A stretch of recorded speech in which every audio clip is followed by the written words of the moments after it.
So hello students, good morning. तो ये जो क्वेश्चन आपको दिखाई दे रहा है, इस क्वेश्चन में क्या है कि बहुत सारे बच्चों को मतलब कभी कभी दिक्कतें आती रहती है। ठीक है कि आखिर जब दिक्कतें क्या है ना कि जैसे वन प्लस साइन थीटा और वन माइनस है, यहाँ तक तो चलता है। जब उनके सामने ये जो रूट आता है ना, तो ये जब रूट आता है तो आखिर इसको सॉल्व कैसे किया जाता है। तो इस तरह के जितने भी क्वेश्चंस हैं उसको सॉल्व करने के लिए हम कुछ मतलब एक शॉर्ट फॉर्म का यूज़ करेंगे। और यह जो क्वेश्चन एक आइडेंटिटीज का वर्क करता है। ठीक है, ट्रिगो में आइडेंटिटीज पढ़ना होता है। ठीक है, तो उस आइडेंटिटीज के अकॉर्डिंग ये सारे चीज़ काम करते हैं। अब यानी ये सॉल्व कैसे होते हैं, तो देखिएगा यहाँ पे जैसे कि अब दिया है कि under root one plus sine theta by one minus sine theta. तो ट्री ट्री अगर हम त्रिकोणमिति की तादाद में या उसके आइडेंटिटीज की बात करें तो इसे सॉल्व करेंगे तो हो जाएगा वन प्लस साइन थीटा और वन माइनस साइन थीटा। ठीक है, उसके बाद सेम चीज इसलिए अब देखो वन माइनस साइन थीटा है तो इसके रेसिप्रोकल फॉर्म यानी उल्टा करेंगे। सेम चीज क्या है, अब वन माइनस साइन थीटा है तो इसे मल्टीप्लाई करेंगे वन प्लस साइन थीटा से और वन प्लस साइन थीटा से। ठीक है, जो डिनोमिनेटर है उसको उसी फॉर्म में चेंज करेंगे, बस उनके साइन जो है वो क्या हो जाएंगे, चेंज हो जाएंगे। और जितना वो ऊपर मल्टीप्लाई करेगा उतना ही वो नीचे भी मल्टीप्लाई करेगा। ठीक है, अब यहाँ के बाद जब हम आगे चलते हैं तो जब क्लास 10th में जब आप आते हो तो आपको हर चीज़ों का काफ़ी ध्यान रखना होता है और अच्छे से पढ़ना होता है। और इन सब की बेस्ट होती है वो 5 6 4 से ही स्टार्ट होती है। ठीक है, तो स्ट्रेटजी बना के रखिएगा तो सारे पॉसिबल हो जाएंगे। अब one under root one plus sine theta by one minus sine theta multiply under root one plus sine theta by one plus sine theta. अब देखो रूट रूट है तो रूट को रूट से जब मल्टीप्लाई किया जाता है तो रूट हट जाता है। ठीक है, अगर हम जैसे कि मान लीजिए मेरे पास रूट टू है और रूट टू, तो रूट टू को जब रूट टू से मल्टीप्लाई करेंगे तो इसका आंसर टू आता है। उसी तरीके से अगर हम रूट थ्री को रूट थ्री से मल्टीप्लाई करें तो इसका आंसर भी क्या आता है, थ्री आता है। तो यहाँ पे under root one plus sine theta under root one plus sine theta है। कुछ बच्चे क्या है कि रूट हटाना नहीं चाहते हैं, वो लास्ट तक ले जाना चाहते हैं, तो हम लास्ट तक ले चलेंगे। तो लास्ट तक ले चलेंगे तो क्या है कि ये रूट और ये रूट मल्टीप्लाई होगा, तो मल्टीप्लाई होने के बाद ये हो जाएगा वन प्लस साइन थीटा और इधर हो जाएगा वन प्लस साइन थीटा, है ना। अब इस तरफ नीचे वन माइनस साइन थीटा और इधर भी हो जाएगा वन प्लस साइन थीटा। ठीक है, इस तरफ देखते हैं under root one plus sine theta और वन प्लस साइन थीटा। ठीक है, तो इसको क्या है, अब देखो ये जो है ए स्क्वायर बी स्क्वायर के फॉर्म में चेंज हो जाएगा। ठीक है, अगर इसको हम विस्तार से यानी एक्सपेंड कर दें या एक एक प्रोसेस को करें तो आप देख सकते हैं वन को वन प्लस वन से अगर मल्टीप्लाई करें तो वन हो जाएगा और ये हो जाएगा वन प्लस साइन थीटा।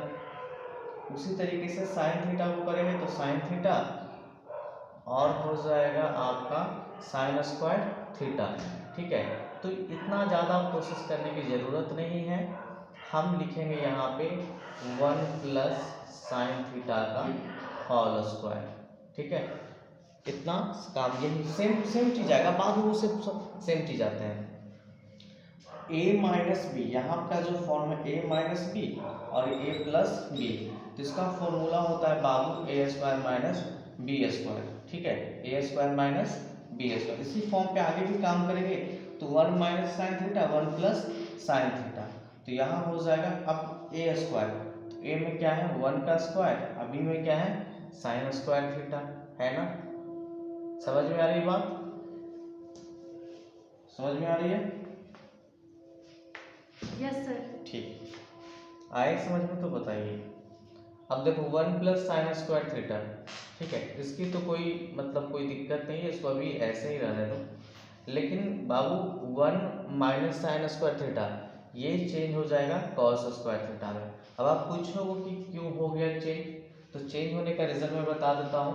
मैंने एक फॉर्मूला लिखाया था sine square theta plus cos square theta equal 1। तो sine square theta equal to होता है, अब ये देखो प्लस में है, इक्वल कुछ हो जाएगा तो क्या हो जाएगा माइनस में, तो कॉस स्क्वायर थीटा। ठीक है, अब उसी के जैसा हम सेम सिमिलर फॉर्म में करेंगे। अब ये कॉस स्क्वायर थीटा है, तो कॉस स्क्वायर थीटा को रोक लो और ये क्या है 1 है, और इस साइन को उस तरफ भेज दो इक्वल के अगले पार्ट में, तो है प्लस में, जब उधर जाएगा तो किसमें हो जाएगा माइनस में, है ना। तो देखो 1 माइनस साइन स्क्वायर थीटा बराबर क्या होता है कॉस स्क्वायर थीटा, वही चीजें लिखे हैं। अब आगे तो अंडर रूट, अब देखो रूट है, यहाँ भी रूट है, सॉरी स्क्वायर है, तो अगर वो स्क्वायर हटता है तो रूट खत्म हो जाते हैं, रूट को रिमूव करना है तो स्क्वायर को हटाना पड़ेगा। ठीक है, तो मैं भी सेम चीज यहाँ पे करने वाला हूँ, सेम ये करने वाला हूँ। अब स्क्वायर हट रहा है तो रूट भी हट जाएगा अपने जगह से, तो 1 प्लस साइन थीटा और नीचे हो जाएगा कॉस थीटा।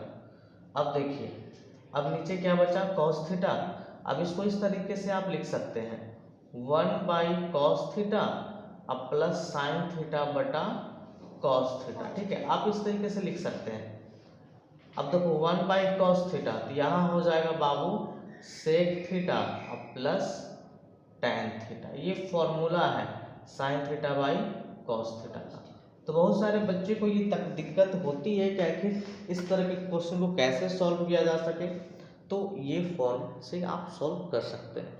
तो इस फॉर्म को भी सॉल्व करने के लिए आपको फॉर्मूला की नॉलेज काफ़ी हद तक होनी चाहिए। अगर आपके पास फॉर्मूला का नॉलेज नहीं है तो आप दिक्कत में रह सकते हैं। ठीक है, तो इसके लिए आपको फॉर्मूला का नॉलेज होना काफ़ी ज़रूरी होता है। ठीक है, तो ये फॉर्मूला हमें, ये जो है हमने फॉर्मूला से लाया। ठीक है, ये जो प्रोसेस है ये हमने फॉर्मूला से लाया 1 बाई कॉस थीटा और साइन बाई बटा कॉस थीटा। अब देखो यहाँ पे तुम्हारे दिमाग में चल रहा होगा कि 1 प्लस साइन थीटा तो बटा कॉस थीटा है, तो बाबू ये जो है कॉस थीटा पहले इस फॉर्म में था। ठीक है, तो पहले जो है पहले इस फॉर्म में था। ठीक है यहाँ पे जो ये जो फॉर्म है, ठीक है 1 plus sine theta by cos theta जो है पहले इस फॉर्म में था, ये कॉस थीटा दोनों के लिए सेम है। ठीक है, तो 1 बाई कॉस थीटा, अब जैसे कि मान लिया जाए मैं इस चीज को इस तरीके से लिख सकता हूँ कि 1 बाई कॉस थीटा, ठीक है, plus sine theta by cos theta, ये भी ठीक है। तो अगर मैं कॉस थीटा का एलसीएम ले लूं तो क्या हो जाएगा 1 प्लस साइन थीटा होगा, सेम चीज हो रहा है ना, सेम चीज है। तो अब इसी चीज को 1 बाई कॉस थीटा है तो मैंने इस तरह से लिखा, साइन थीटा को मैंने इस तरह से लिखा। हमने फॉर्मूला पढ़ा था कि 1 बाई कॉस थीटा ये तो सेक थीटा होता है, साइन थीटा बाई को ये तो टैन थीटा होता है, यानी मेरा आंसर आ गया, है ना। तो ये फंडा होता है, इस तरह से सॉल्व करते हैं ट्रिगोनोमेट्री की आइडेंटिटीज फॉर्म को। तो इसके लिए आपको फॉर्मूला का एक्टिविटी होना जरूरी है। ठीक है, नोट कीजिए।